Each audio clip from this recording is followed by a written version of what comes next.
అటు సూర్యుడు ఇటు మొలిచినా, రాత్రి పగలైనా, చీకటి వెలుగైనా ఇలా సినిమా డైలాగులు చూసి ఇదంతా అసాధ్యమని అనుకుంటాం కదా.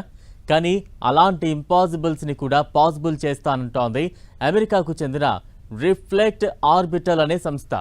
అవును, సూర్యుడిని పగలే కాదు రాత్రి కూడా వచ్చేలా చేస్తామంటోంది. కాకపోతే ఒరిజినల్ సూర్యుడిని ఉపయోగించుకుంటూనే కృత్రిమంగా వెలుగుల్ని సృష్టించే భారీ అద్దాలను నింగిలో ఏర్పాటు చేయబోతోంది ఈ కంపెనీ. ఇందుకీ ఈ ప్రాజెక్టు వల్ల ఏదైనా ఉపయోగం ఉందా? ఇది సాధ్యమయ్యే పనేనా?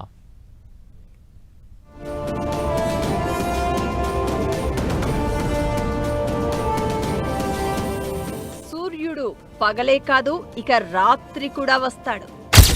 ఆర్టిఫిషియల్ సూర్యుల తయారీలో సైంటిస్టులు. భవిష్యత్తులో భూమిపైన పగలు రాత్రి తేడా ఉండదా?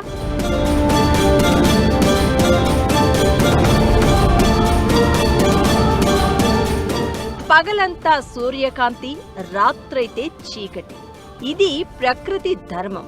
అయితే దీన్ని మార్చేస్తామంటోంది అమెరికాకు చెందిన రిఫ్లెక్ట్ ఆర్బిటల్ అనే సంస్థ. రాత్రిళ్ళు కూడా సూర్యకాంతి భూమిపై పడేలా చేస్తామని అంటోంది. దీనికోసం రోదసీలోకి ఒక భారీ అద్దాన్ని పంపేందుకు ఆ సంస్థకు అమెరికా ఫెడరల్ కమ్యూనికేషన్స్ కమిషన్ నుంచి అనుమతి లభించింది. ERNDL-1 అనే ఉపగ్రహాన్ని ఆ సంస్థ రోదసిలోకి పంపనుంది. చీకటి పడ్డాక సూర్యకాంతిని భూమిపైకి పరావర్తనం చెందించే 60 అడుగుల అద్దాన్ని ఇది మోసుకెళ్తుంది. 640 కిలోమీటర్ల ఎత్తు నుంచి ఈ ఉపగ్రహం సేవలు అందిస్తుంది. ఈ ఏడాది చివర్లో ఈ ఉపగ్రహాన్ని ప్రయోగించనున్నారు.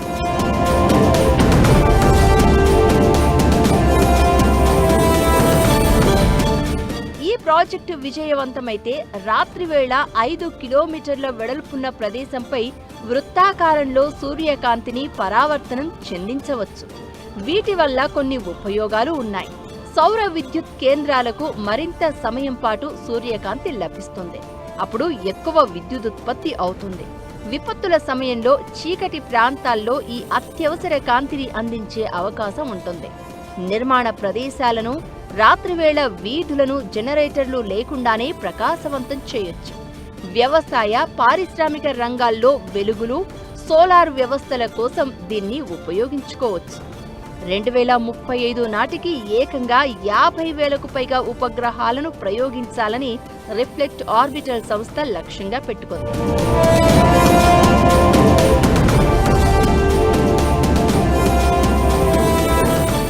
ఈ రిఫ్లెక్షన్ మిర్రర్ కోసం పల్చటి అల్యూమినియం అద్దాలను వాడతారు.